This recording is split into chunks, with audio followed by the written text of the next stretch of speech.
Hey everybody, we're back. It's Just Bodybuilding, episode 82. We're a week late and $1 short, Dusty, but we are here.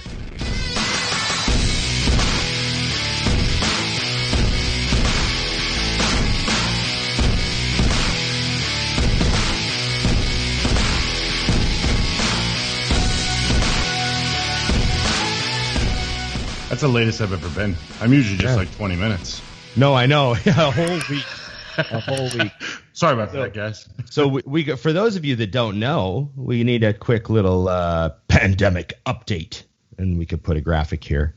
Ideally, do that. Yeah. Yeah. Our producer, Scott McNally, got the COVID. Oh no, Dusty's frozen. You got severely frozen there for a second. Could you hear us? Yeah, I could hear you. And I was hoping you could hear me because I just kept going, but it didn't work. Damn. No. I was very funny for sure. But yeah, Scott got COVID. It was not good. And he wound up in the hospital. And now here's where I'm just going to make up stuff because I don't know all the details. He wound up in the hospital with pneumonia, and he was having his oxygen levels dropped. And he had to go in, and he was in there for a few days. And, you know, of course, he's young and healthy, so even though he got the pneumonia, he still pulled through. And as I saw, as of yesterday, he's on the treadmill walking like 2 miles an hour. He's having a hard time breathing, though, I guess. Well, it's the Dillet walk. There you go, the Dillet walk. He's doing Dillet cardio. He'll be shredded in no time. Done, sliced, no problems. He'll come out of COVID with striated glutes. I think everyone should. So we're happy that he has his immunization over with. He's said he can go to concerts now for at least 9 months. Isn't that what they say? I feel good about that. We can at least go to Florida. Yeah, at least give everybody a hug. That's what we all do if we want to actually hang out around normal people. Go to Florida here. Right. Florida or Texas. So how are you? You got your new truck. What, extra fancified? You got it Scottsdale? Is that what you call it? Yeah, I got ceramic wrapped. So what the fuck? Tell me about that. I don't even know what that is.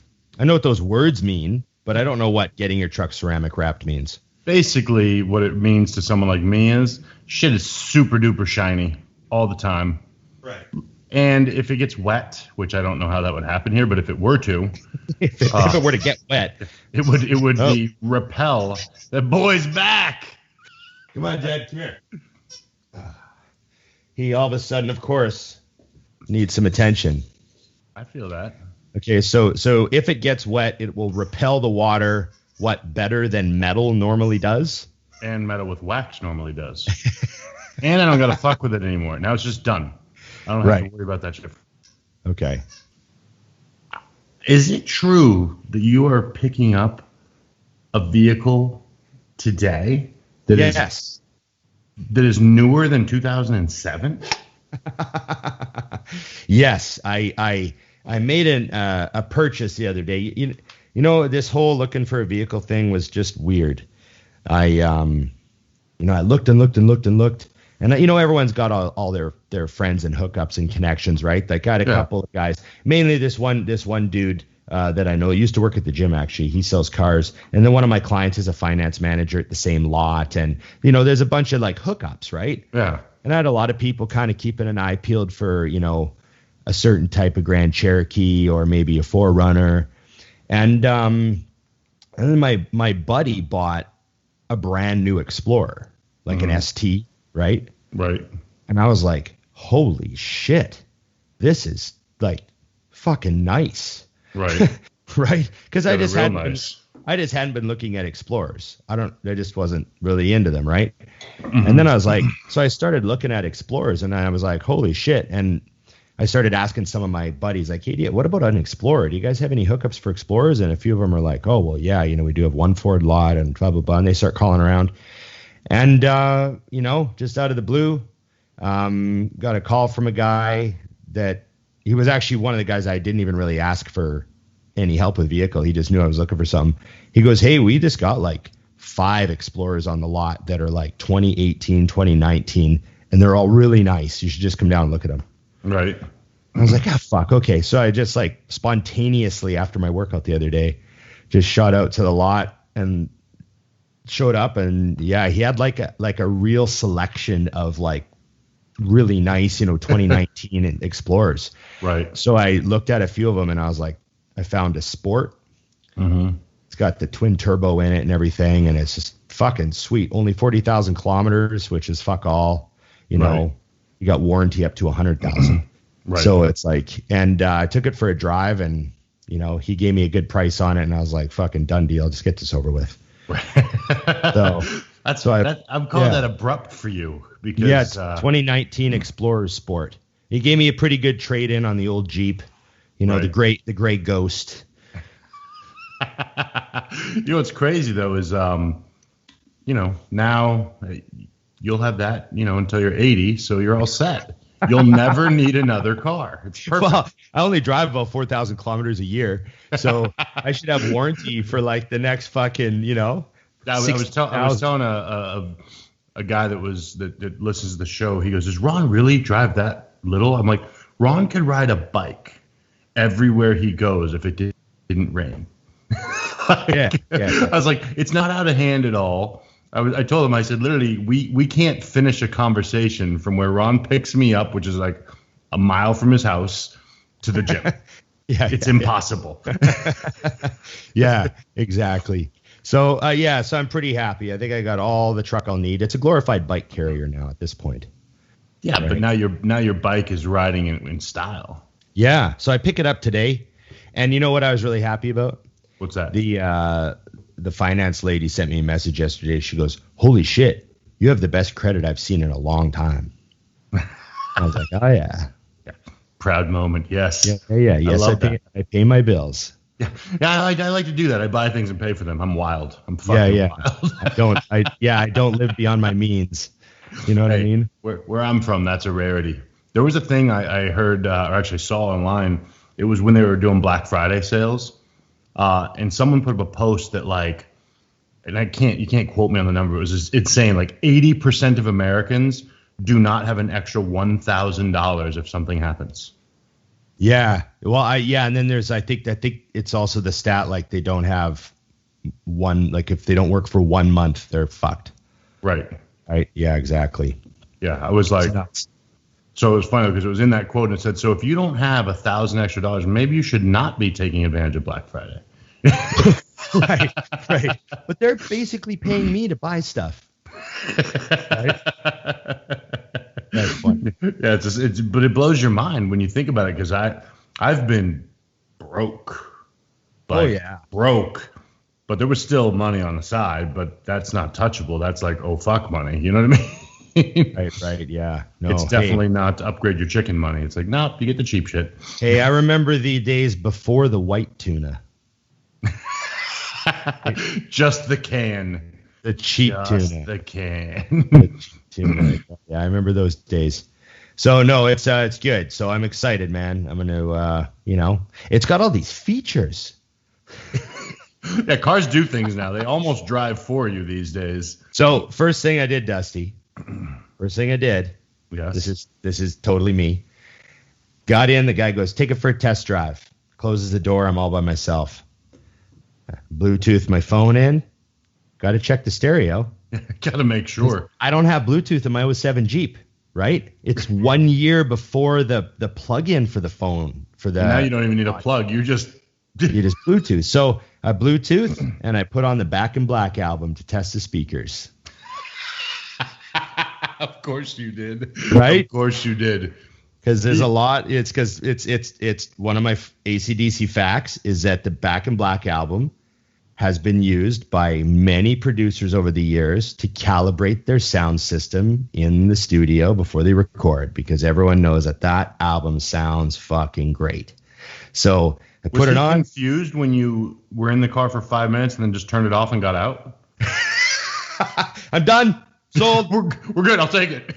No, I'm happy because I got not only did I get a big vehicle upgrade, but a huge sound system upgrade because it has a 12 speaker Sony sound system in it. Right. So as far as stock stereos go, like I'm not the type of guy that's going to take it to a fucking shop and get fucking subs and 10 grand worth of shit. But I don't give a fuck about that. Yeah. Plus I listen to rock music. I don't need I don't need fucking 10-inch subs put in to listen to rock music. So I was happy, man. I'm pretty excited. It was crazy when I was a kid and I used to actually still do that shit. The most expensive speakers in my car were tweeters. They were these little tiny things in the truck, but they could pierce your ears. Like when you turn on, you're like, whoa. Hear the high. Yeah. I just don't care enough anymore. Like that's what's funny. Back then, I really didn't have the money to do it, and I would do it. And now I'm like, fuck that. I like a good sound system, but I don't need that. Like, I don't need to win a contest with volume and all that shit. Like, guys get like clear. I just want clear, good. Yeah, exactly. So I'm happy. I'm happy. And then it's got shit like I'm reading the list of features, and there's like lane warning buzzers. Yeah. And fucking lasers that read if there's a pedestrian in the dark up ahead of you, and fucking all some this of them shit. Are awesome, and some of them I hate. Like mine's got when you hit the cruise control, it'll pace the car in front of you, so you don't pull up on him. I'm like, fuck that! I want to pull up on that dude and get his ass out of the way. Right. Like you see my big ass truck coming at you quick, you're gonna move over. I don't want it to slow down for you. Right. That's the first thing I did. I'm like, how do I turn this shit off? How do I fix this? Can I get a chip removed? I don't want this. I hate lane correct too. I actually knew a guy who had, this was like years ago, but he was one of those dudes that didn't want to wear a seatbelt. Right. So he actually had the buzzer deactivated. He's bad against it. Yeah, he took it in his shop. He's like, turn off the seatbelt buzzer. And they're like, what? And he's like, turn it off. I fucking hate it. They're like, yeah, you can turn it off by putting your seatbelt on, right? Yeah. That's so funny. That's classic. I told him he should have just cut off a seatbelt and stuck it in the hole. Exactly. Just buy a random clip, jam it in there. I think you used to be able to do that with like a penny or something for real, like way back in the day. Okay. Now I'm really wild and I wear my seatbelt. So right. It's the other people I'm worried about. You put up a questionnaire yesterday. Did you get some good shit? I did, and actually I did this morning, and I'm telling you, our followers come through, dude. So I just did screenshots. So I put it up 3 hours ago, and I have 10 pages of 8 questions per page filled. So I got 80 questions in like a couple hours, which is good because I screwed up last night and forgot. Can you hear Jed barking? Yeah, but it's not annoying. You're good. We got an Amazon delivery. Someone dropped something off the door, so he's like, whoa, what's going on? Security threat. Yeah, but you know how it is. When Amazon comes, you want to get that box too. He just wants the box. Hey, buddy, come here, bud. There you go. I'll deactivate him. Deactivate him. He'll come around. Okay, so you fire off one. I kept kind of my I had a big batch last week when we didn't do a show. Like right. I got it was the most I ever got, I think. And so I kept a few of them for the show because I was like, oh, this will be a good one. Get some solids. All right, okay. Well, I'm starting off with this is directed to me, but I'm doing it anyways. If you had a third dog, and you know what, you're going to join in on this one because we're going to pick the breed of the dog too. Okay. So if you were me and you had a third dog and named them after another Suits character, who would it be? Oh, you can't do this. You haven't done Suits yet. No, I did. I watched the whole thing. Oh, you did? Okay, good. Yeah. Okay, so we're getting another dog. We've got Harvey and Donna already. Who is the third Suits character in my house? Well, you either get a dog and you name it Mike. Right? Yeah. I think I would or have to. Lewis. See, I have to go with Lewis. It's like a kind of different a fat, breed. like a fat, like a kind of a. He's got to have like a jowl. Yeah, I definitely need a. And like a breed flat. would be a Lewis. Well, like English Bulldog is too cool to be a Lewis. And yeah. You see what I'm saying? Like, because that's my first thought was an English Bulldog, but I'm like, they're kind of cool, and Lewis is kind of not. You need sort of a pudgy, short-legged dog that can't really get away. Yeah. Like it can't defend itself very well. What type? What's a dog that can't really find its way out of a wet paper bag? That's what we're looking for. Must be like weak and vulnerable. And if you yell at it, it has to like cower in the corner. Immediately. Pee on the floor. You yell at it. So Lewis would definitely be the name. I would see if I had to do it this way, this is where things get different. Now you're choosing them. You're choosing the dog based on the name instead of Right. I'm gonna have to go. You know that's what it's gonna be. I'm gonna have to rescue it, and I'm just gonna have to go rescue to rescue until I find that dog. And I'm like, there's Lewis. Right. Area. It'll probably already be his name at that point because someone else already did it, and we're good to go. Definitely neutered. Oh yeah. If not, the first woman he meets is gonna do it for him with her words. That's funny. But he might have a bad habit of rolling in mud. I love that some people will be like, what are they talking about? Bath him a lot. We're not going mudding. No, we're not. Oh, no mudding. Okay. Yeah. Be careful which leash park. I guess you don't really have rain there, so you don't really have mud. Yeah, it'd be dusting here, which is here it'd be a problem. Story of my life. Okay. All right, what do we got? Okay. So what is your favorite, more adultish cartoon? Like, Family Guy's kind of risque with a lot of jokes. South Park, it says a lot of stuff that's, not for little kids. I think that's the aisle they're going up. I think South Park is the funniest possible. Plus, I feel like if I watch South Park, I should be paying attention to what's about to happen in the world. Or in some cases, what really did. Because I don't think a lot of people don't realize the detail they go into when they, like, for example, if the president's speaking on South Park, it'll be from a moment when Trump had spoken, and you'll see like the black guy right next to the lady with red hair, just like it was in the real image.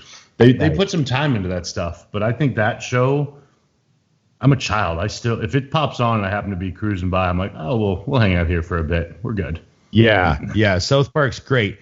Another one of my favorites though is Archer. Did you ever watch Archer? No. I don't know what that is. Yeah, so Archer's great. It's super fucking smart humor. You have to listen to what they're saying. The other characters in the background will say something, and you're like, oh, you might miss it first time. Right.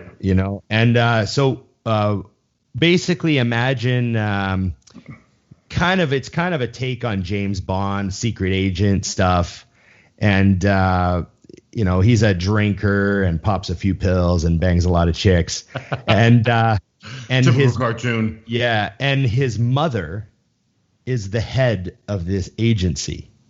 Oh, so his like gray haired, sophisticated, very snotty mother is the head of the spy agency. And she's played by the same woman that was the mother in Arrested Development. Oh, no shit. Yeah, so she's fantastic, and the cast is awesome, and all the voices are funny, and it's really suggestive. Like it's pretty adult. There's a lot of really suggestive stuff, right. a lot of banging and a lot of drug use, and so it's pretty hilarious. And then what they did with Archer that was unique, because I like those shows that don't care about ratings, right?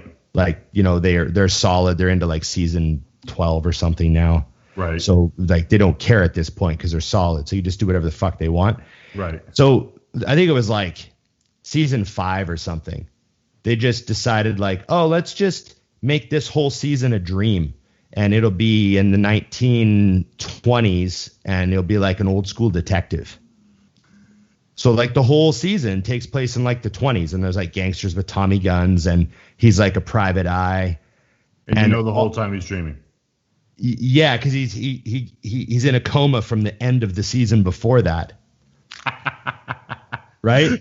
I like how they create the way to do this. And all the other characters just play different roles that are kind of similar.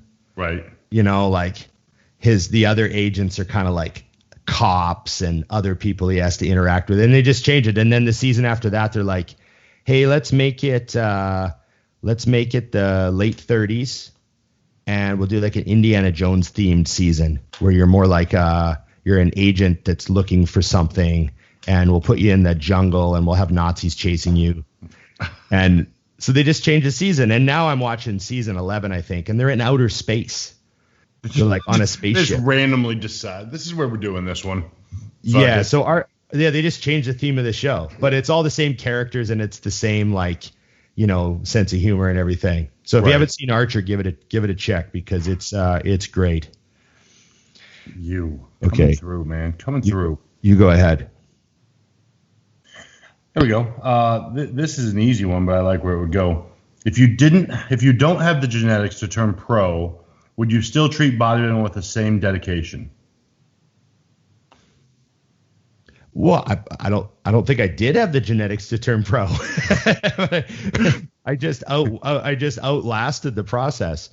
Yeah, I guess it's a difficult question because, I mean, if someone would have sat me down and like told me like you do not have the genetics for this, I don't know if I would have listened to them anyways because I was so determined. Right. Do you know what I mean? For sure. Like, oh, that's what everyone tells people that are in that zone where it's not going to be easy. Mm-hmm. You know, like there's some people that no one tells them that. Right. They're just so good. And then there's that whole kind of zone of people that, yeah, someone might tell you to give it up. Someone might tell you it's not going to happen for you. You know what I mean? Yeah. But a lot of those people can make it. A lot of those people can make it. I think for me, I mean, when we like, and I've talked about like, I did have the goal to turn pro. Mm-hmm. That was my main goal. But that was, so it's not like when I hammer on people because the first thing they think is they want to turn pro, it's because it's different. Like I didn't really know what I wanted to, that was just the biggest goal. It's like, you know, that was I want to make $10 million. Well, I got to make a lot of little things happen between now and then, but that was the goal. But even if I had fallen short, here's the deal. I never let bodybuilding get in the way of life. I think that's where people fuck up now. I see kids that are like, I can't take that good job because I don't want to mess up my eating. I'm a bodybuilder. I'm like, no. And don't get me wrong. Like I'm a firm believer in, I quit working for money when I was 20 years old. And I started only doing things I enjoyed doing. And I ended up making more money that way anyways. But I do think you have to have a good career, do all those things. If you've got those things in check, then why wouldn't I would give everything to my hobby if it was, I don't know, softball. Right. Like I would be the hardest working fucking league men's league softball player in the world. Cause yeah, I don't know how to, like, if I'm going to do something, I want to do it. So the answer for me is absolutely. If I knew it was never going anywhere, it would have been the same thing, because even now, what I love is the day to day. When people ask me when I'm going to compete, I'm like, yeah, I'm going to do it this year. I don't know when. I'm going to do it because I want to. But literally, I like Tuesday, Wednesday, Thursday, the day.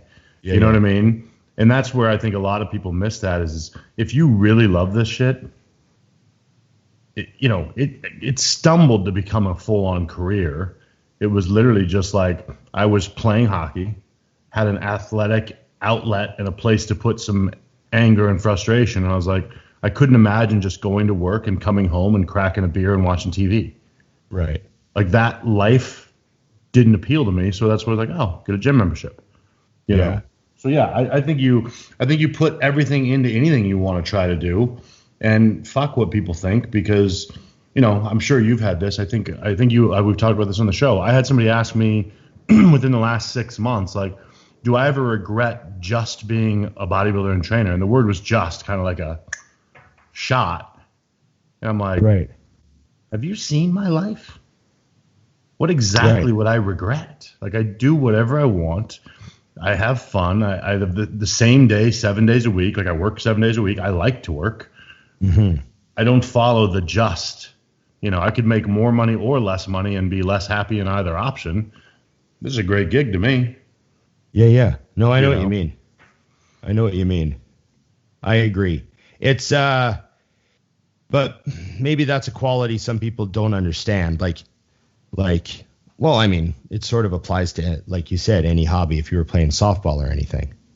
Look what bodybuilding did to your business. Yeah. You're good at owning that gym. And forget if it was a gym. If you were selling forks, you'd be good at that because of what bodybuilding taught you. Right. I know what you mean.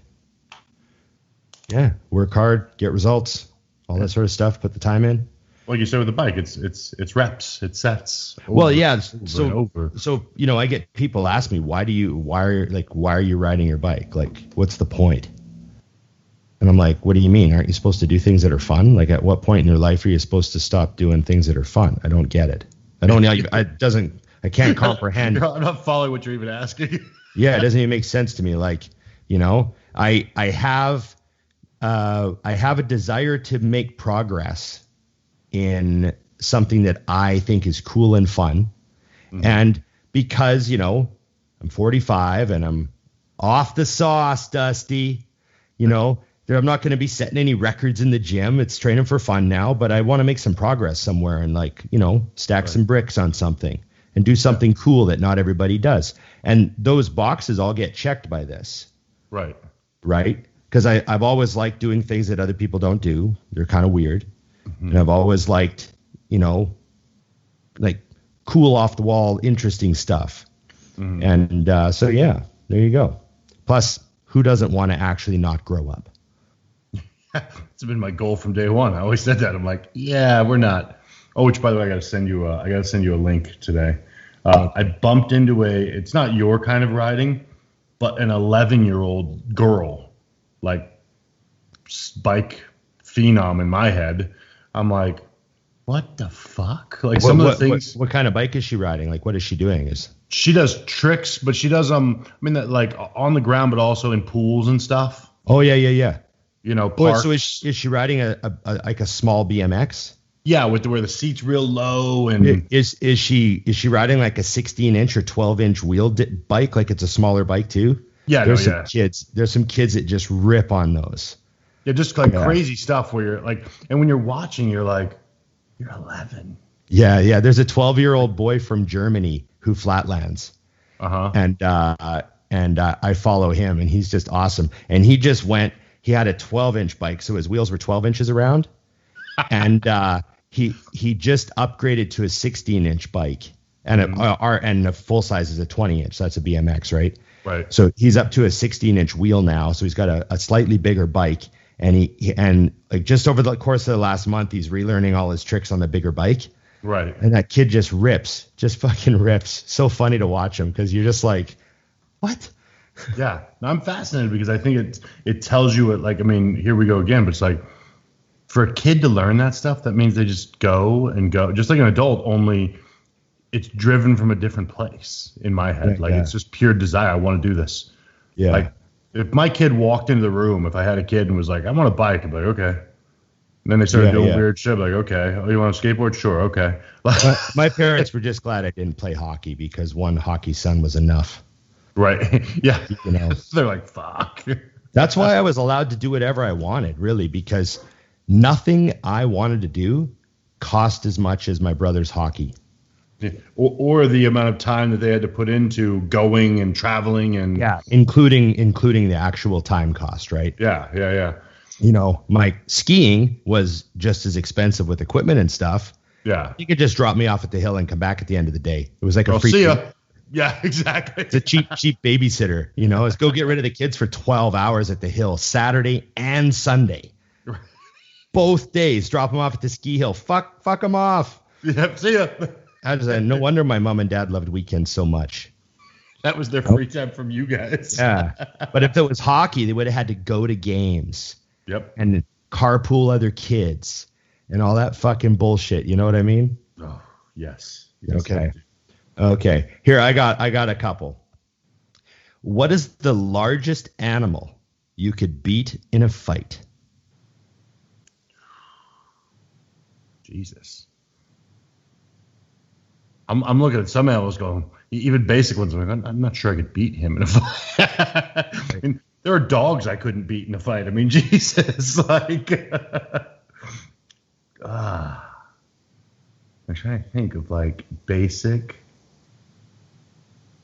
penguin. I could beat a penguin. Like an actual penguin or Danny DeVito as the penguin? Yeah, Danny DeVito is pretty tough as a penguin. I think I'm just an actual penguin or anyone that plays for Pittsburgh because I hate those fuckers. Shit. I'm trying to think of an animal. Literally, because I laugh because I watch all those things, and it's, in all honesty, like, people are pussies. Oh, we have no defense. Like, when you think about, like, I've seen, like, the cop dogs, like, you're not, you without a weapon, you're not beating him. No. Because he'll die fighting you. Yeah. With no problem, and be proud of it. Yeah, you'd have to immediately do something like gouge his eyes out when he was locked onto your arm or something. Like, you'd have to go. You need to have a split second to realize that you had to go like Mad Max on this animal. Yeah, and that's the thing is they don't. I mean, because we're conditioned to be pussies, and then you condition them to not be. You know, I don't know if you ever saw like the because Matt has the training place for those dogs as well, and he actually has one now, a Belgian, and dude, they'll jump through a fucking window. Oh and be stoked when they drag someone out. They're like, look what I did. Fuck this guy up, Dad. Cool, huh? Yeah. They're not. You have to make them work. So I'm almost dead serious. Like this, the size of the animal or what animal it would be so low. Because I mean, literally, like I'm like, I think a raccoon would whip my ass. Or the raccoon, claws, the raccoon gives you rabies and then you die, so he still wins the fight. Yeah, I won the fight. He won the war. Right, exactly. Yeah, exactly. Yeah. What about you? You got to think of one because this is impossible. We're just announcing that we're complete bitches. Well, I was sort of trying to think like if I were to be in the forest and get attacked by a foresty type animal, what would I even survive? And it would have to be like a small cat or something, because it was even like a medium-sized lynx can kill a man. Yeah. Like, their claws are just so fucking unbelievable, and, they just get you. You'd have to be like a small, like a real small lynx or, oh, Jesus. That's even if you had a weapon, you have a knife, let's say, okay? Yeah. You have to kill them. Yeah, they're gonna tear you up so fucking fast. So I have a friend who shot like it would have been a cougar. Yeah, shot a cougar. He was out hunting, and he's really, really experienced. Like he's flown to New Zealand and done the mountain sheep hunts and hiked through the bush, and he's like a fucking hunter, right? Right. And he saw this cougar a couple times over the course of like a 2-day hunt or something like that. And he realized, he realized the cougar was like stalking him, and he like backtracked at one point and then came face to face with it on the trail, and he shot it. And it started coming at him like it was like, oh, we're having a showdown right now. Yeah, we're doing this now. Okay. Yeah, we're doing this now. I've been following you for a day and a half, and now this is the Darth Vader Ben Kenobi scene with lightsabers. Someone's gonna die here, right? And it was coming towards him, and he shot it. And it took off through the bush, and he tracked the blood, and he didn't find it initially. So he was like, fuck, I wonder if I killed it or not. And you want to kill it, obviously. Yeah, you want it to be done, yeah. You don't want to like make it suffer. And then I guess like within a few hours, someone found a dead cougar. Like, you know what I mean? Someone found a dead cougar that had been shot. He's like, oh, I shot that cougar. And like, he had to deal with Parks and Rec about it, or with what is it? Yeah, because you're not hunting those, yeah. Yeah. You know what I mean? He had to like file a report or something like that. So, but yeah, man, you encounter something like that in the bush, like you better be armed. Yeah, but I think the true answer, without being a hard ass, is in those scenarios, if you have any form of weapon, the correct answer is fight, because they're faster than you also. Yeah. Like there's no answer other than now or never is the deal. I think I could beat, like, if I had like a hawk trying to kill me, I think I could survive that. Right. There you go. And you'd still get fucked up, so though. That's what's crazy. Yeah, I'd still be all cut up, missing an eye. Something like that. I don't know. It's a great Basically question. I love nothing. when they make me think. Yeah. I almost can't think of anything. Like, I'm trying to think of like wild animals that are weak and feeble, and I can't really think of any. Yeah, I mean, look at when like some of these, even like an antelope gets a lion on it, but they start kicking and shit. It's like sometimes they get a horn in there too. That could end you. Yeah.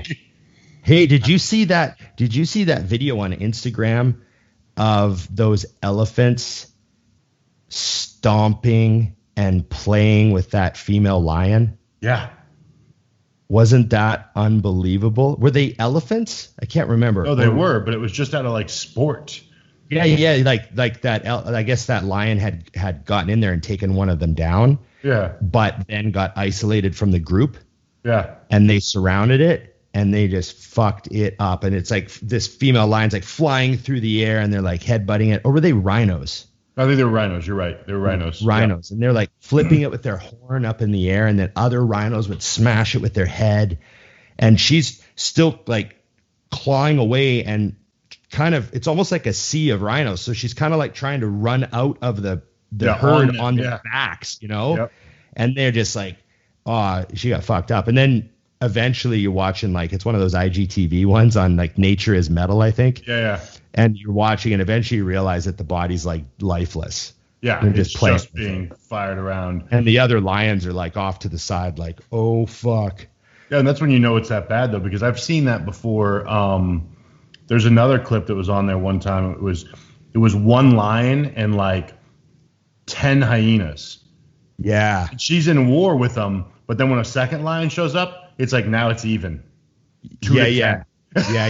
All she needed was that one more lion to show up and watch her back, and it was like the hyenas all fucked off. Yeah, they wait for it for a minute. They're like, never mind, this isn't fair for us anymore. Like, think about that. It's like 10-1, we got this. 10-2, I don't know. That still reminds me of my favorite line from that movie Jack Reacher with Tom Cruise. Yeah. He's like, hey guys, this isn't fair. 3-on-1. And they go, it's 5-on-1. And he goes, no, it's 3-on-1. The last two always run. It's so accurate though. If you watch three dudes get their ass kicked, you're like, I'm good. Yeah. I'm good. That guy's missing a kneecap. That guy's missing a forehead. I'm out. We're all good here. Hey, what's going on, guys? Thanks for watching another podcast here at Think Big Bodybuilding Media. And thank you to our great sponsor, TrueNutrition.com, for making this all possible. TrueNutrition.com is owned by Dante Trudell, the creator of DC Training. He wanted to create a supplement company that offered high-quality, third-party tested supplements at a fair price. High-quality protein powders, just about every type you could think of. Huge variety of flavors, plus health and performance supplements. Check them out, TrueNutrition.com. And hey, if you use our code ADVICES, you directly support our podcasting. Thanks, guys. Let's get back to the program.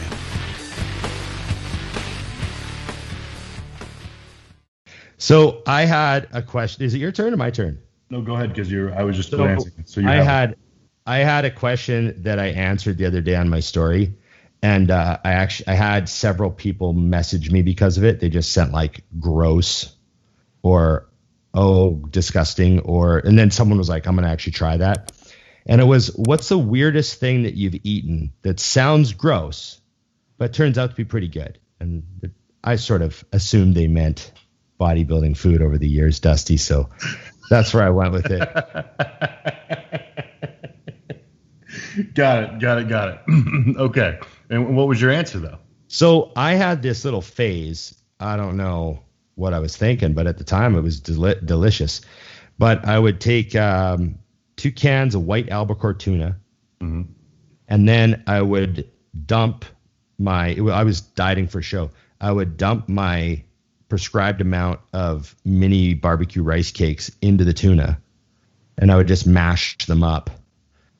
So it was like a rice cake tuna mash, but it's kind of crunchy when you ate it.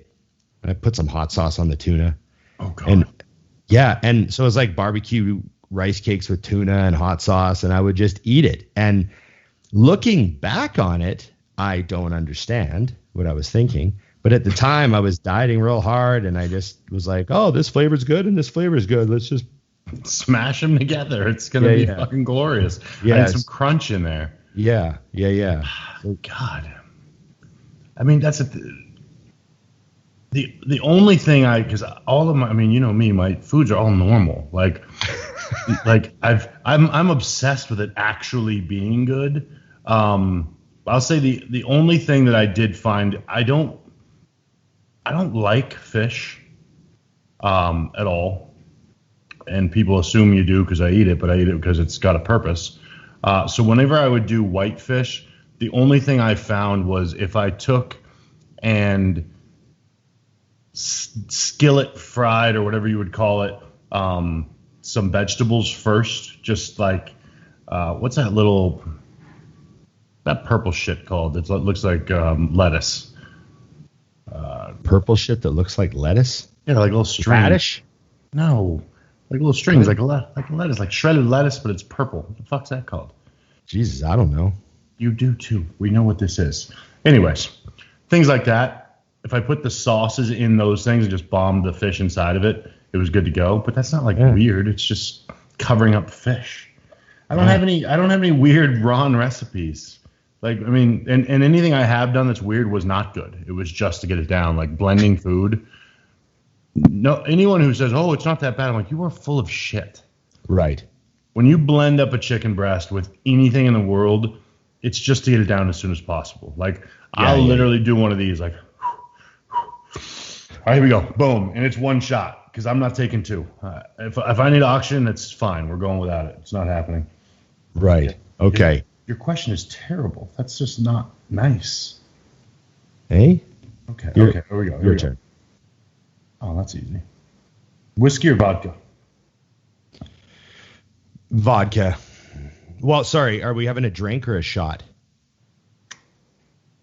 Because there would definitely be a difference. If it's a shot, it's whiskey.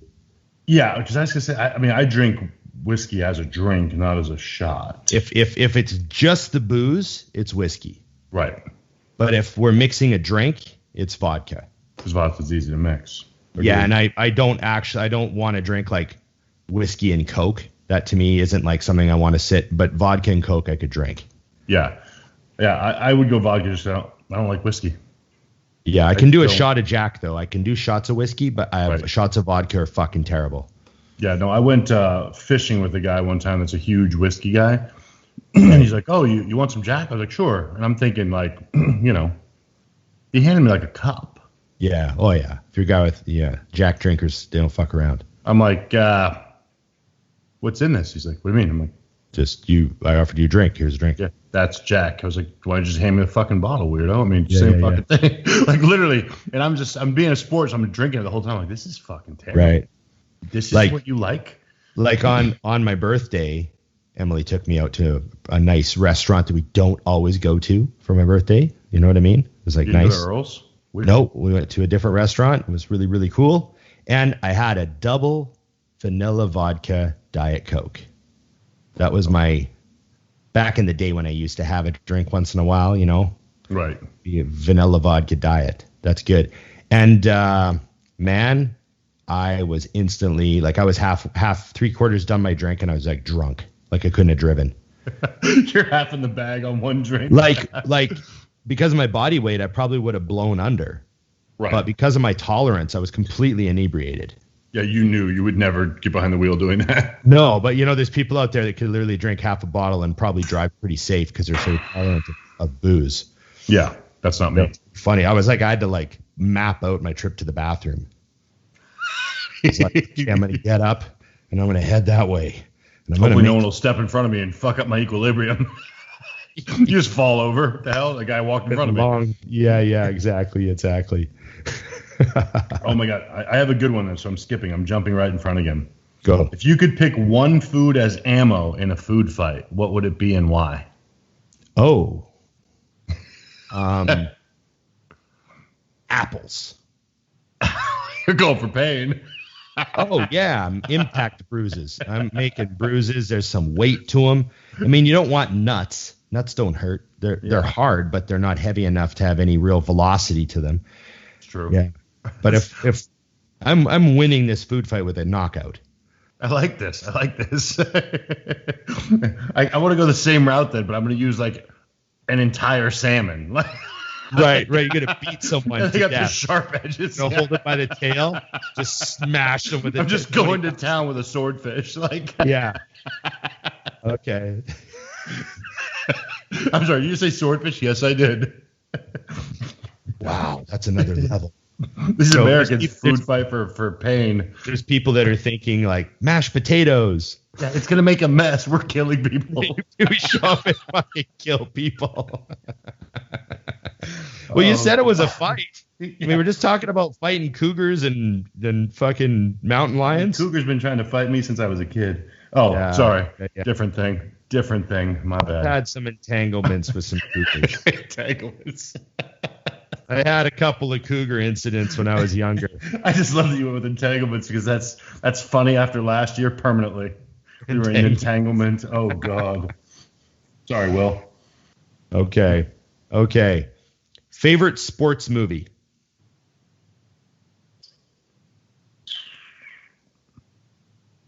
There's a few here. Dude, this is going to throw you off. But I'm considering this a sport. And so it's Days of Thunder again. It just keeps coming back. It just keeps coming back. I can't get enough of Cole Trickle. I'm sorry. Can't be done. It's fair enough. It's a NASCAR show, right? Stock car racing. But actually, my true answer is Slapshot. Slapshot is the greatest. Yeah. That's the greatest movie ever. You know what? I should watch Slapshot again because that's such a classic, and I saw it a bunch of times as a kid, and it's been years and years since I saw it. I should throw it on. It's still, I literally probably watched it within the last 6 months, and even though I know every word, it still makes me laugh. That's funny. Oh, that's a good one. That's a good one. Yeah. I'm sort of thinking, I remember seeing the program. Oh, yeah. And I was like, oh, that was awesome.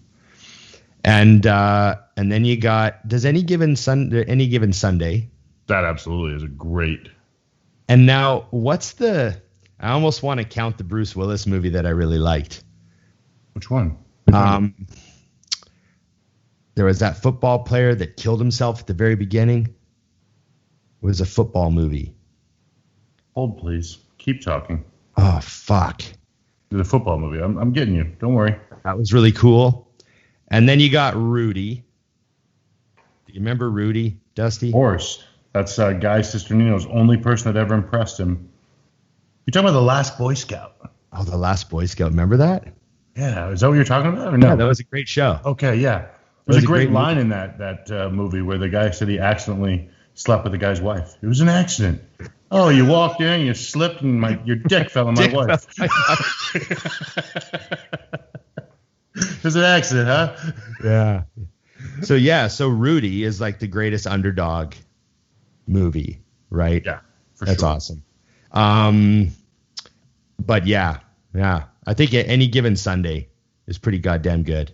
Yeah, it's a solid choice for sure. What else you got? What else? What other sports movies? Dude, there's so many. I mean, there's so many just football sports movies that are awesome. Yeah. You know what I mean? Wow. Then you got, of course, Major League. Oh, yes. I freaking loved that show.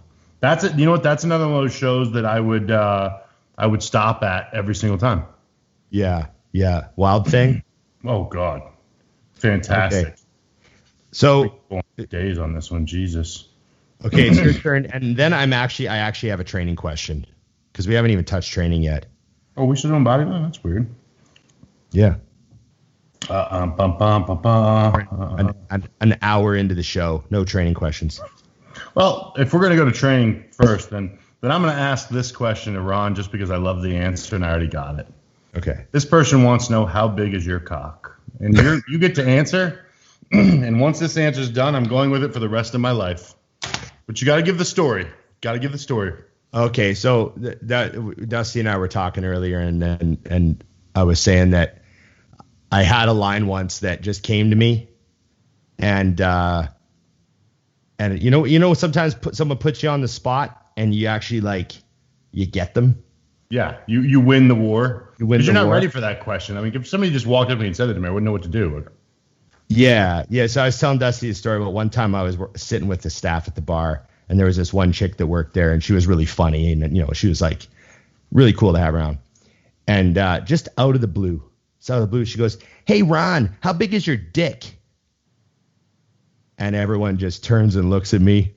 It's like the whole staff. And of course, she was a little older than me and quite attractive, and I was like a younger guy, right? And I didn't want to look like a fucking idiot. Right. So I go, it's big enough that I've never had a complaint. It's small enough that I still get anal.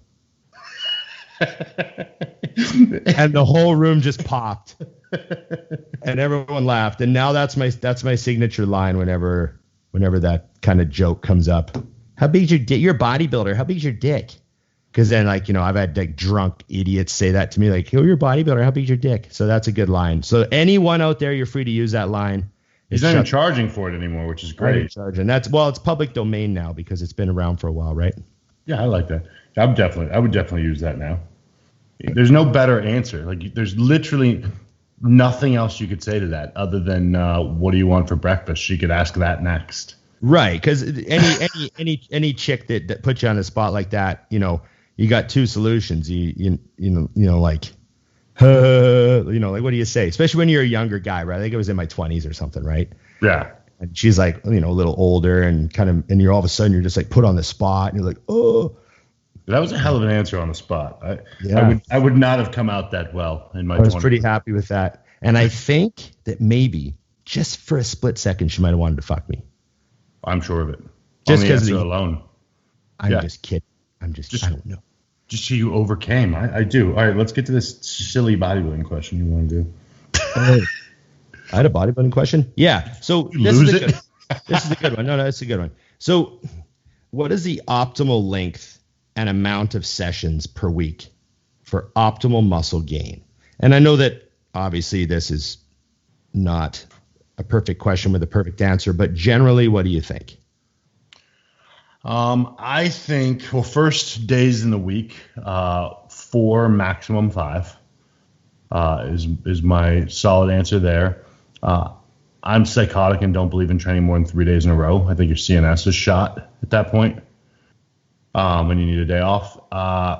Length of time in the gym varies.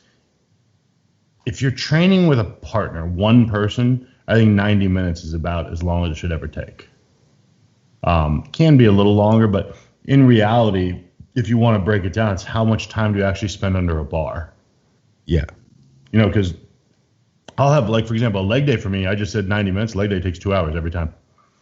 But the reason is every single lift is so heavy that I spend so much time getting to my working sets. When you're on a hack squat and you're finishing at 10 plates aside, you start at 1. Right. And you got to be careful. What do you go up 2 plates at a time? You go 1, 3, 5, 7. I go 1, 2, because those are like, it's weird for my body. It's every movement. The first set is like a wash. The second set is drastically better, and now I'm moving on any body part. Like even on like a hammer incline press, I'll do a single plate twice. That's funny you say that because I'm exactly the same. I could put like a plate or 2 plates aside on the leg press and do 20 reps. Yeah. And it feels kind of awkward. I get up and walk around for a minute, move around a bit, come back, do another 20 reps. It feels like smooth, range is there, everything's fucking flowing. Yeah. And now I can go to 4 and then 6 and then 8 and then 10. But yeah. So yeah, that's what I do. So it's after 2, it's 2 at a time. And then when I get to 8, it's 8, 9, then 10. Right. I see but 9 is 2 reps. Yeah, you're so they're all 10 reps except for the last touch with 9 plates. Yeah, I'll do, it's like I don't want to waste any energy. So it would be but you 2 also for want 10, to 4 for 10, 6 for like 6. Okay.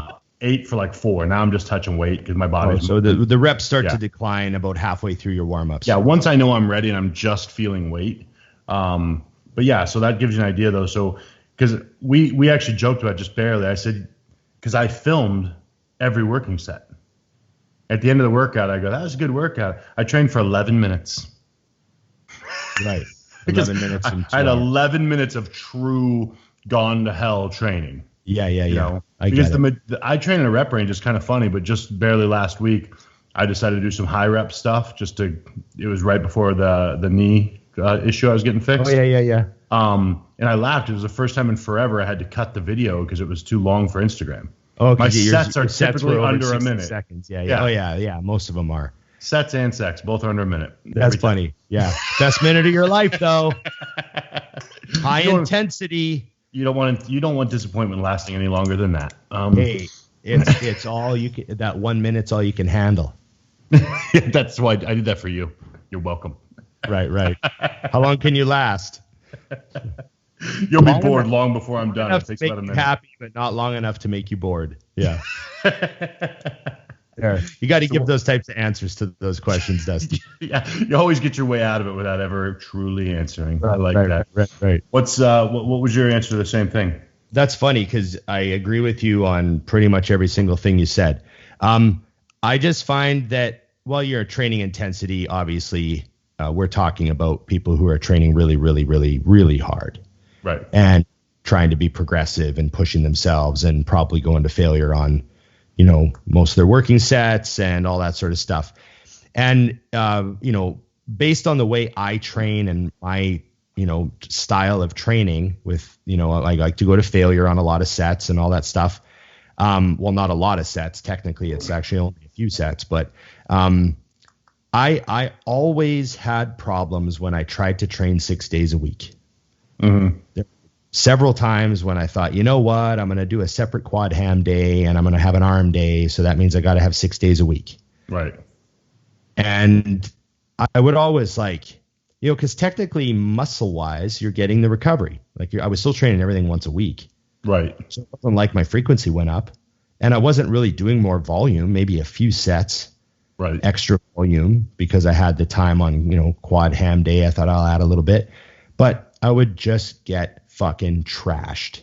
Yep. And I would get a cold or a flu, or I would have a week where my strength would go down and even in the middle of a cycle. Right. I would have a chest day where I was weak.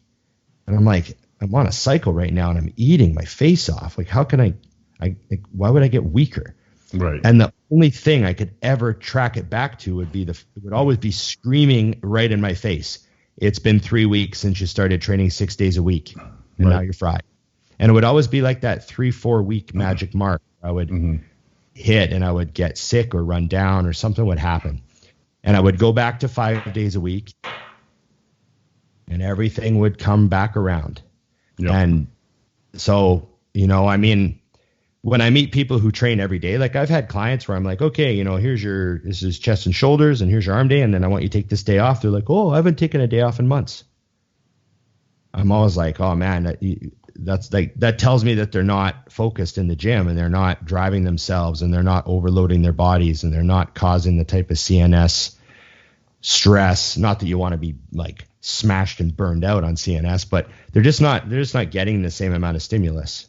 No, it's a must. And it's funny, but I had a guy this week, a client of mine was in the gym training and he didn't have his straps on and everything just looked pathetic. And I'd never really seen him train. So I was fuck.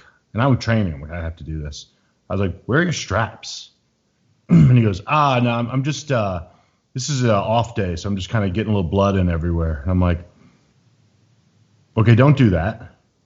Just go home. I told him, I was I understand because it's when I don't train, it's 2 hours of my day I need to fill with something. And I love to train. But I was this tells me you're not training hard enough. Because as much as I want to go to the gym today, Monday, the day I don't train, I'm beat up. Mm-hmm. I know I shouldn't go to the gym. You know what I'm saying? If you canceled the show this morning, I wouldn't have called Tommy and been let's get in there. I'm fine. So there's a desire to go because we like to train every day and we love to work out. But if you actually want to follow through, I can almost guarantee you're not training hard enough. Yeah. Yeah. You should. I look forward to off days. Yesterday, yeah, tomorrow we're not training. Thank God. we smashed legs on Saturday. And yesterday I rode my bike last night and it took the whole day for me to summon up the mental energy to realize I was I have some activity I have to do tonight. I got plans. I'm riding my bike tonight. I gotta have a little nap and get a little energy going. Cause I was just smashed all day yesterday from legs. Yeah, of course. I went into the gym and walked around and, had to check the gym out and I was just fuck. Yeah, we always have an off day after legs every single time. Yeah. I actually, we shot a bunch of pictures this week. I had 2 workouts in a row where Calvin came in. You didn't get to meet Calvin, did you? Calvin, no, but I saw some of the images you put up already that were sick. Yeah, so Calvin is Bumstead's best buddy. Okay. And that's why Bumstead likes to come out here is because he gets to shoot with Calvin at West Coast. Right. And then Calvin would fly out to Toronto or fly to the Olympia or fly he was down at the Olympia with Chris. He films all of Bumstead's content. Right. So all the stuff that you see Bumstead put up, and now I guess Jacked because Bumstead's with Jacked, so get Calvin to do some of that stuff too. Right. So he's really good, and it was nice to get him in for some pictures, and it was so funny, man, because he does really good work. Oh, it's really, really good. Really? And he just came in and we did 100% real workouts. You know, I didn't like move my arm on anything, or like there was nothing like that. And he got some of the best pictures I've ever had taken of me, even when I was competing, doing actual photo shoots. Yeah, I could say from seeing his stuff and more post muscle, more of it, right? I think that much better physique, and I look better in these pictures. I think he's the best photographer at that kind of shooting I've ever seen. Truthfully. Awesome.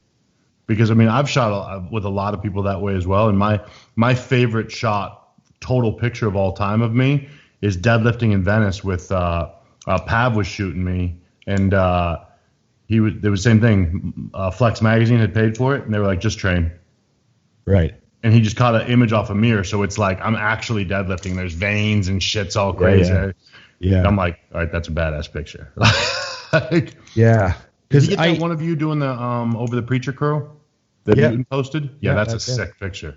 Yeah, that's him. He did all those, and he had no lights, just a camera, and he shot chest workout at night, and then we shot legs during the day over by the windows. Right. And he likes both those lightings. Yeah, of course. And it just turned out great. And it's funny because back when I had like a lot more muscle and stuff, dieting for a show or just after a show, but I don't like any of those photos because they're not real.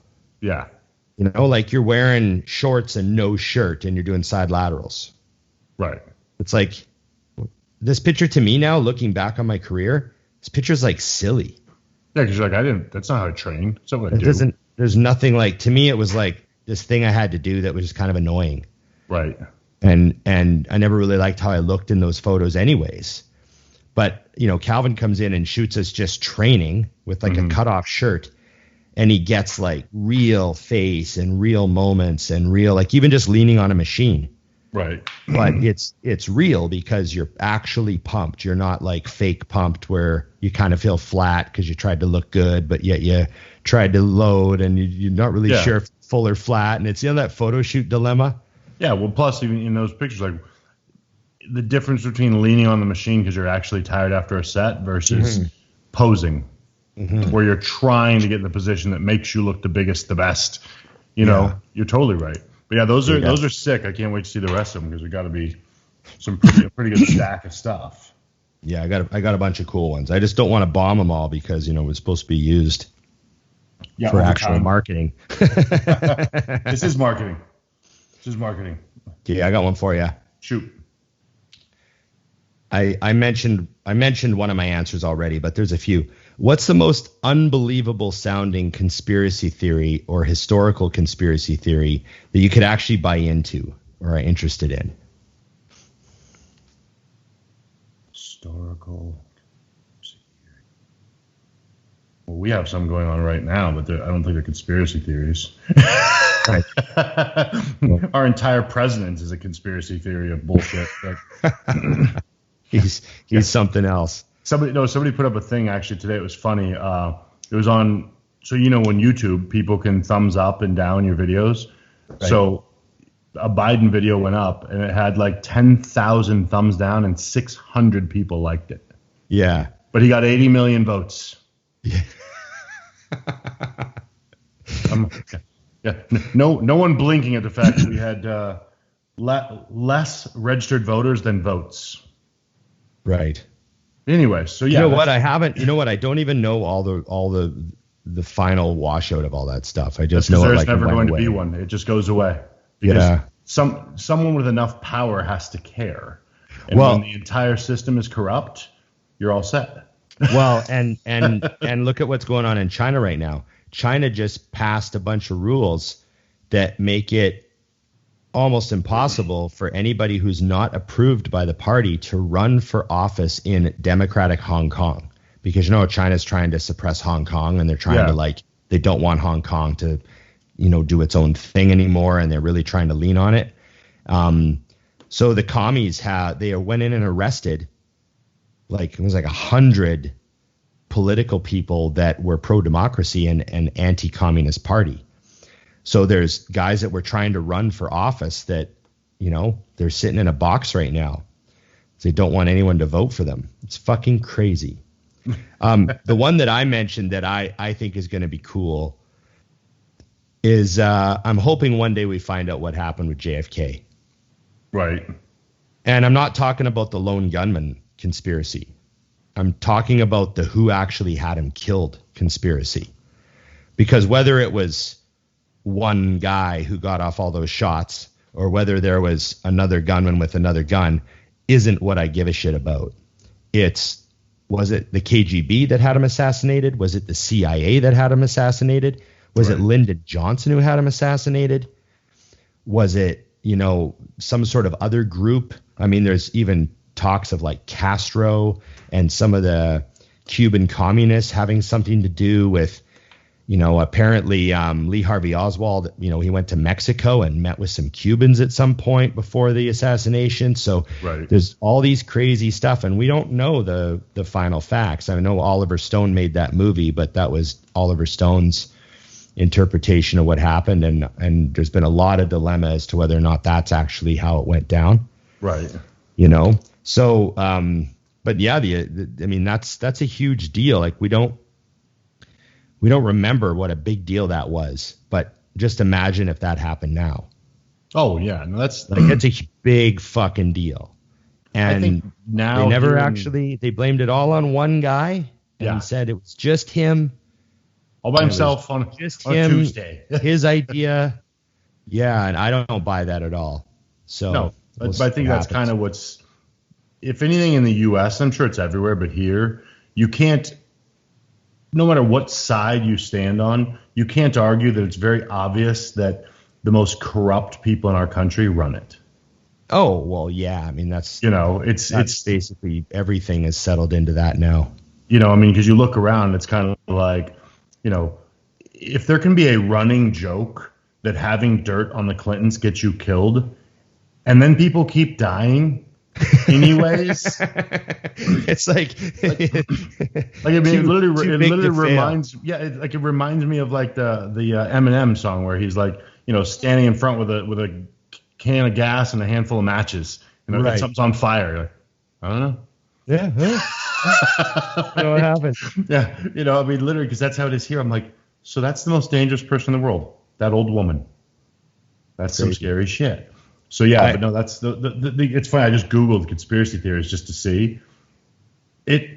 There's probably a decent list that you could dive into and go, oh shit. Yeah. Like, and then one thing to keep in mind is, do you remember Joe Rogan did a show called, I think it's like Joe Rogan Questions Everything or something. I can't remember what the name of the show was, but it was very short lived. It was only it wasn't even one season. I think it was like 2/3 of a season, and they ended it. And got too many people thinking. no, it was actually the opposite. Joe had this idea that he was going to explore all these conspiracy theories and talk to all these experts. Right. But the ones that he picked to start with just turned out like, I don't think he picked like JFK or anything. He picked like Bigfoot. Right. Like, let's going to go see if Bigfoot exists. Well, of course Bigfoot doesn't fucking exist. So he winds up walking around the forest with this fucking loony dude, and he realizes the guy's like off his rocker. Right. And he realizes this is going to be a shit episode, and he's with this crazy guy. You know what I mean? The fucking woods. So it just didn't turn out that great. And then he goes and does another episode, and he realizes the same thing. He's like, oh, wait, these people are just all fucking crazy. Because he didn't pick like conspiracies like that where there's, because people hear the word conspiracy now. And one thing I'm worried about is that the media is going to condition people to think that anyone who believes in anything labeled a conspiracy should be completely ignored. Right. And which is what they kind of tried to do because of the COVID and election stuff. Yep. But there's all sorts of other things that were labeled conspiracies that are actually more reasonable to question, like the JFK assassination. Right. Or, certain things like that.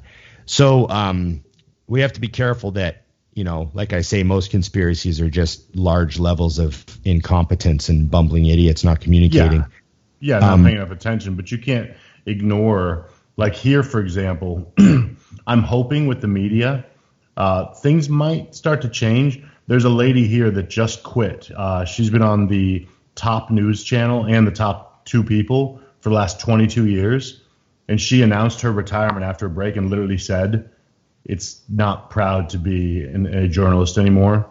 Right. We're no longer telling both sides of the story. We no longer did. I mean, she basically said, I can't back what I do anymore.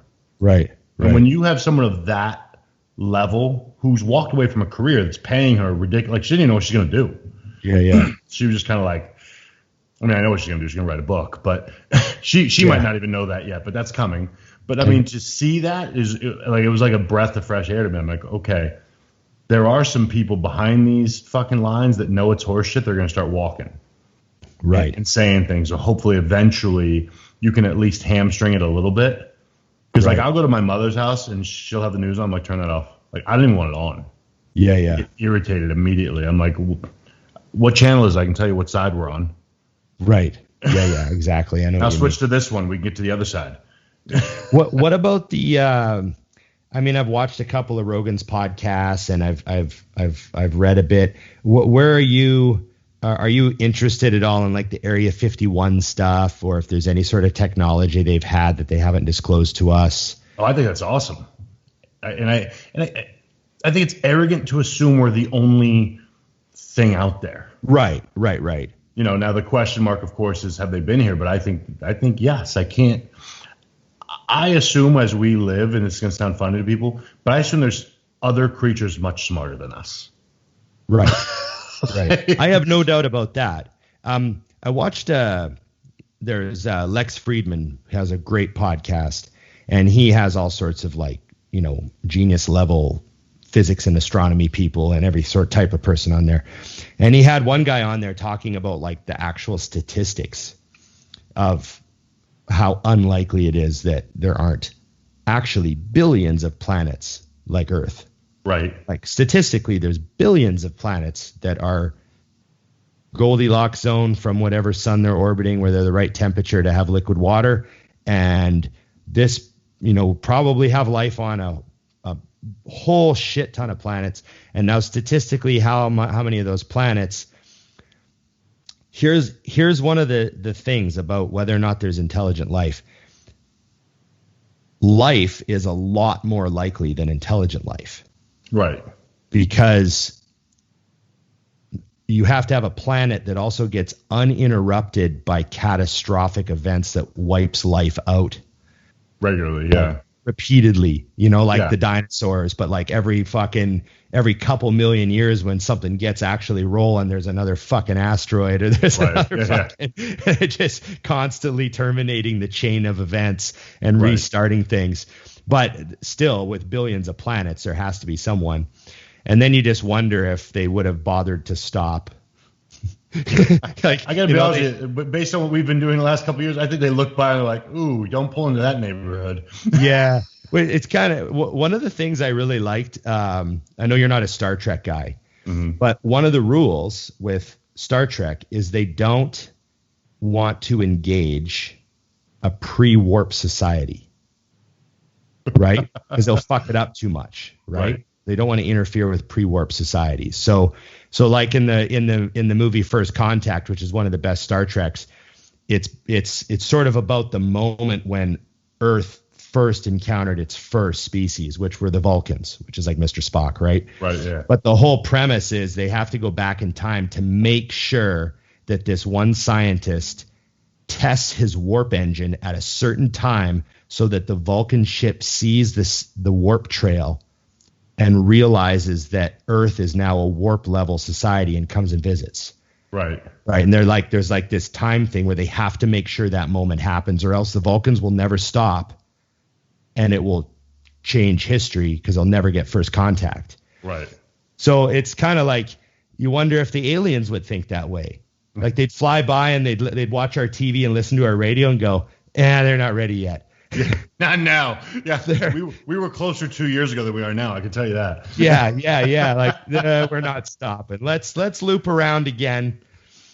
Let's come back on the next trip. We'll see how they are. They're not ready. They're not ready. Yeah. So like that's that. I always found that element of that story really interesting, because that would, I assume, an alien would have a kind of a cutoff Yeah, well, I think the fact that you and I have 82 podcasts that people listen to is a sign we're not ready. So 82. They're not fucking ready. They're not ready. They're definitely not ready. Oh my God, that's classic. Oh, that's cool. Another thing that was cool about the stats that guy was talking about, I don't know if I told you this before, but he was saying that one of the things about societies is that there's really a very, very, very thin window where organic life will have technology and a huge amount of knowledge before it becomes cybernetic life. Which almost feels like what we're starting to do now as well. Or about to encounter. Like, basically you're a cyborg as long as you have this in your hand. All they have to do is put this in your head and then you're officially a cyborg, right? Yeah. But you can't stop technological advance. So no matter what society, no matter what experiment you run, the technology will go like this and they'll eventually hit a singularity, and it's actually very quick. Like the little gap, like how long have humans been around? 150,000 years. And within the next 100 years or a couple hundred years, we're going to hit like an absolute technological singularity. That's a really small window of time where it's just organic life being smart. Right. So most likely, if we get encountered by aliens, they will be cybernetic or completely robotic. You know what's crazy though is to have this conversation now versus if we were saying this in 1982, it would seem far-fetched. And we'd be saying how in 2020 there'll be spaceships everywhere. Right. Yeah, but even more simple though, because what we have now, if you were to spit that back then, but like walk back, it's an absolute fact. People would be like, yeah. Why would I walk around? And I've been joking about it recently, but people can't even walk their dogs without their phones anymore. No. I'm like, walk your fucking dog. Yeah. Pay attention. Your dog doesn't eat something off the ground that's not supposed to eat. I'm paranoid about that all the time. I'm watching what Jed's sniffing and shit. Yeah. It just makes me laugh though, because like I said, what you're saying right here, I'm like, oh, we're almost there. Yeah. Like we're getting real fucking close. Because when we hang up this phone and I walk to my truck, it's going to tell me how many minutes it takes me to get to the gym because it knows it's what I'm about to do. Right. And that always freaks me out every single time. I'm like, son of a bitch. It's Monday. We're not going, but good try. Yeah. Oh, shit. Okay, there was one I wanted to ask. And I'm going to ask you this in phases or in two answers. Do you mentally prepare before going to the gym or only when you enter? And the way I'm going to add to that is now compared to when you were first getting into it. Great question. So I had a ritualistic routine for most of my workouts. When I was competing all those years, trying to get huge, all that stuff, which was, a little time frame of about 25 years straight. Small. I would always do my very best effort to make sure that I went from home to the gym. Mm-hmm. And what I mean by that is I didn't like to schedule a bunch of other stuff. Like I didn't want to be coming from the dentist and then go to the mall to get some stuff and then pick up some things from Home Depot and then, go to the gym. I always tried to avoid that as much as possible. I know obviously life happens and we got to train when we train, but I always tried to make it a real ritual to like eat a meal, put some music on, get ready to train, get in the mood. I'm not thinking about other stuff, get my, chest day t-shirt on, like, you know what I mean? Chest day pants, chest day hat, like whatever the fuck. And then drive to the gym with some good music cranked. Blah, blah, blah. I'm not like on my phone trying to take care of a bunch of stuff. And I always had like a 10-minute drive to the gym in Edmonton for so many years. So I would walk into the gym ready to go. And that was how I always felt I had my optimal workout experience. And now I carry that now. I mean, obviously my life's different now and I do just hop into training sometimes. Like there's times when I lose track of time. Right. Like I'm busy, I'm working at the gym, something's going on. And then I look over and Braden's standing there and it's 5:01. Yeah. I'm like, oh, got to go train. And I literally grab my drink. Like I would have already taken my pre-workout and stuff. Right. But I'll like grab my drink in my belt and hit the floor, you know? But for the most part, if I'm at the gym working, I'll go in the back office, turn the light off, sit down in a chair and put my headphones on and put my feet up for even just like 5 to 10 minutes. Right. And just like listen to some music and just not do anything. Close my eyes, even nod off for a second. And then my little timer will go off and I'll come right out and go train. And just having that little moment to shut down is like a huge help, I think. I try not to go through my phone and clear my phone right before I train. You know, sometimes you have to respond to something, obviously, but ideally I like to shut down for a bit and just listen to music. Right. Yeah. Section off. Yeah. Yeah. Totally agree. I mean, I think the answer is simple: is conditioning yourself to so your brain and body knows it's time to do this now. Like I always compare it to like dogs. When my dogs hear the keys hit my hand, they know I'm about to leave. Right. Like that's the deal. So I know if I'm going to put them in their kennels, I do that before I grab the keys.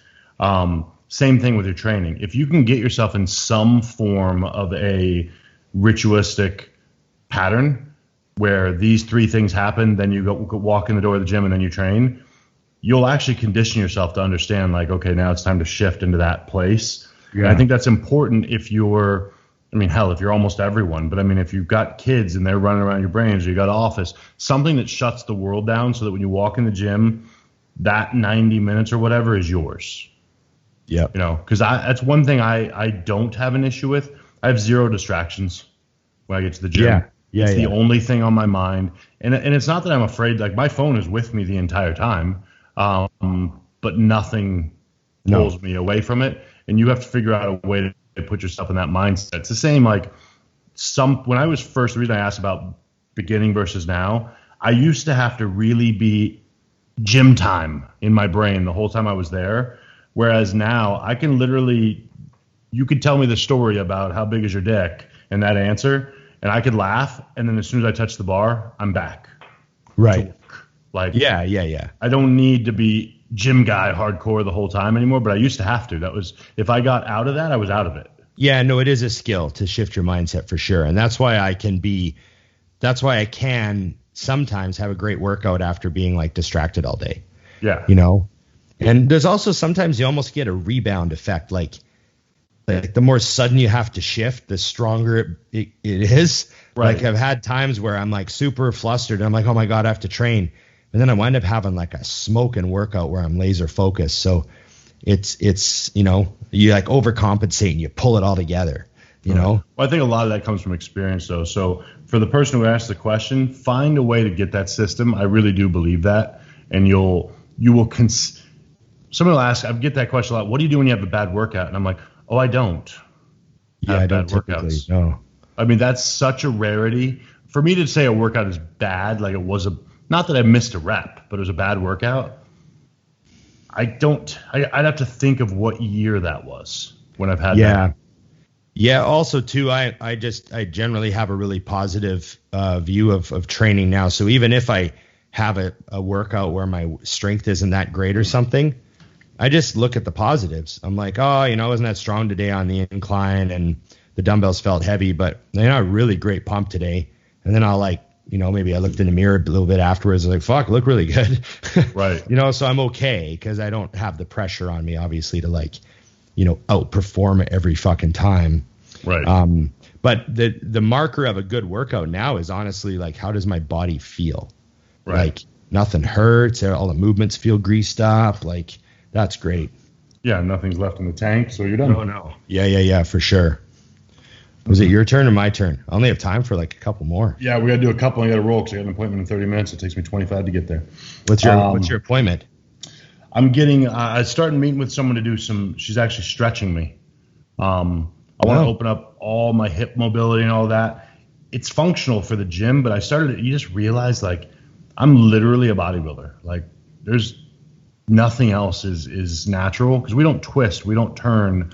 And my, but actually, hey, we we reach into the back seat for stuff. Yeah, occasionally. Usually I just get out. My back seat's way the fuck back there. You're about to experience a whole new back seat, sir.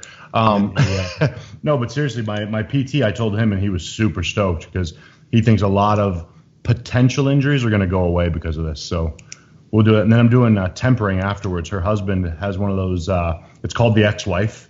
It's a roller, but it's 130 pounds. Oh, yeah. Okay. You know, and they work on you with that. I'm stoked for that. It's going to be excitingly painful. Yeah. So I'm doing both of those today. Yeah. Are you gonna Instagram that shit? Oh yeah. Oh yeah. Everything. Okay. If I'm breathing and it has something to do with bodybuilding, it gets seen. Plus, these guys, they've got a really good business going, so I want to give them some props because they're at the gym. If you're at my gym and you're doing good shit, I want people to know. Okay. Okay. Well,